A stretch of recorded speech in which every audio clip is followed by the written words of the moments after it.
But I am disappointed that we have a president who does go around the world apologizing for us, apologizing for our American way of life, which is capitalism, which is our free intercourse of voluntary exchange of goods. He was in Copenhagen a month ago. What did he do in Copenhagen? He promised $100 billion of your money because he's embarrassed about the Industrial Revolution. He says we've polluted the world and now we owe it to other countries to pay them just to give them of your money because he's embarrassed about our country and our system. Who else was there with him?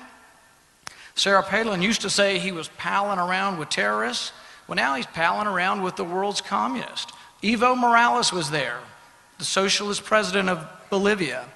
What did he have to say? He said that global warming, I'm sorry, they changed their name. It's been such a cold year, but they now call themselves climate change. So Evo Morales says climate change, the only way we can stop it, the only way we can save humanity is we must end capitalism. Not to be outdone, Robert Mugabe was there, the dictator from Zimbabwe. He's not content that he's destroyed his country's currency. He's not content that he's taken property from people who have been farming the land for 300 years. What does he say? He said, this is at Copenhagen, the meeting that Obama gives credibility by going to this meeting. He says the capitalist gods are belching and burping their poisons, and we, the third world, are gasping and dying on your emissions. But what does he want? He wants our money, okay? Not to be outdone, that great friend of America, Hugo Chavez, was there as well. And Hugo Chavez says that the human race will end soon if we don't end capitalism. It would be funny if this really was all it was about, if it was so, if it were, something we could laugh off, but these people are serious about it. And it's not about pollution, it's about your way of life, and you need to be aware of this. There's an environmental hysteric from Canada, and her name is Diane Francis. She goes a step further. She wants a planetary law of one child per family. China's got it, forced abortion and sterilization. You know why? There's too many breathers. It's not just your big car they're worried about. They're worried about your carbon footprint. You're blowing out carbon as you exhale every breath, and there's too many breathers. And I'm not kidding. This is a real direct quote. Now Osama bin Laden had a quote yesterday. He says he's after the climate change as well. It's a bigger issue. We need to watch them. Not only because it may or may not be true, but they're making up their facts to meet their conclusions. They've already caught them doing this. President Obama said in his State of the Union address, he said something which was news to me. He said, everybody's unhappy now about the bank bailout. Well, we are unhappy, but we're unhappy because they all voted for it, himself included. But he's now sort of going to come on the Tea Party bandwagon, sounds like, and he's going to complain about the bailout, but he voted for it.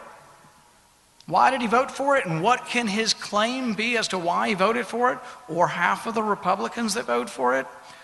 Well, they didn't read it.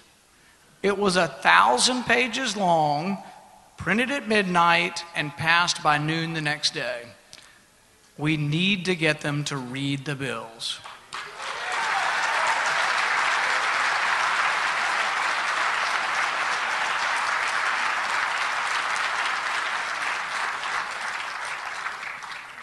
My father said that there were banks coming to him and asking him, what are you going to do about Section 43B in the bank bailout?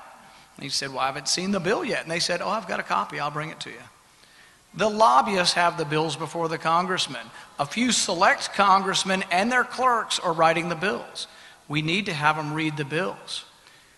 I propose that if they want to tell me I've got to wait to purchase a gun, let's make the legislators wait to pass legislation.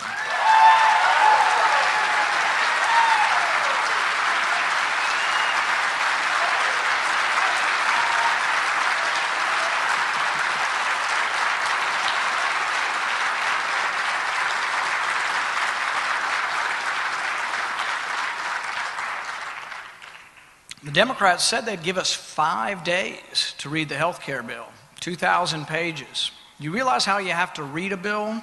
If you've got a 2,000-page bill, it says they're going to delete Section 39C of the Federal Register. The Federal Register is 79,000 pages.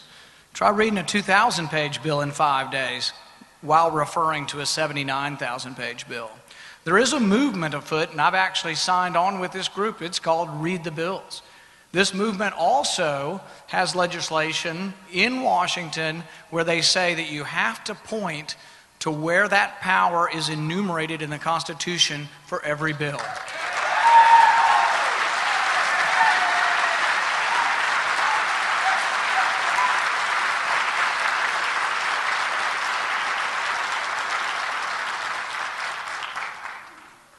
Structurally, though, I think our government is broken.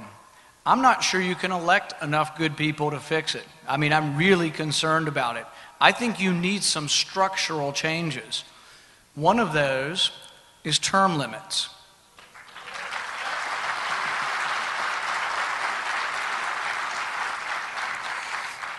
And it's funny, some people who want to be snide say, well, what about your dad? Term limits. And I say, well, you know, he's voted for every term limit bill that's come before him. I think term limits would change the situation dramatically, because I think then the money we spend would be based hopefully more on the quality of what we're spending it on and not on the seniority of who they're spending it on. Some people have said, oh, if you're for term limits, that means you're attacking Mitch McConnell. And I say, well, no, if it actually were enforced, my dad would come home. But the thing is I think we need structural changes like that, and he actually has been in and out of office and continued his career. Another structural change I think we need is I think they need to be forced to balance the budget by law.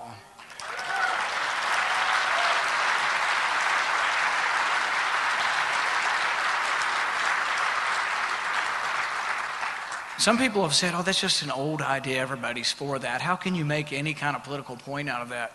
Well, I think we see how bad the deficit is and how broken the system is, that I think talking about some old-fashioned ideas might be a good thing.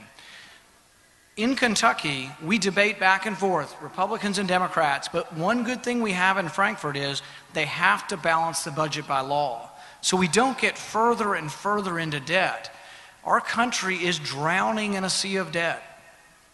You can pay for it with taxation. Most of us don't want to have our taxes increased. You can pay for it by borrowing, but we've borrowed $800 billion from the Chinese, $700 billion from the Japanese. We won the Cold War, but we owe the Russians now $120 billion. And to add insult to injury, we actually owe Mexico $22 billion. You can tax people, you can borrow, or you can simply print the money. Last year, in the midst of this crisis, the Federal Reserve bought $2 trillion worth of assets. And if you just sort of think about that a little bit, you think, well, they just bought assets. That's good when you buy an asset. Well, they had to just print up the money to buy the asset. But they think you're stupid, because now they're bragging because they made a $45 billion profit. And it's like, well, yeah, you just printed up money and you bought something that pays interest, but that's profit? You just created the money out of nothing. It's an illusion, which so much of this is. But I think the illusion of creating wealth out of nothing is coming to fruition. People are waking up. And I think that illusion is going to evaporate. And what I fear is that we could have a disaster on our hands. I think the country is waking up. I think the Tea Party movement is a huge part of this. If we can win in Massachusetts, we can win anywhere.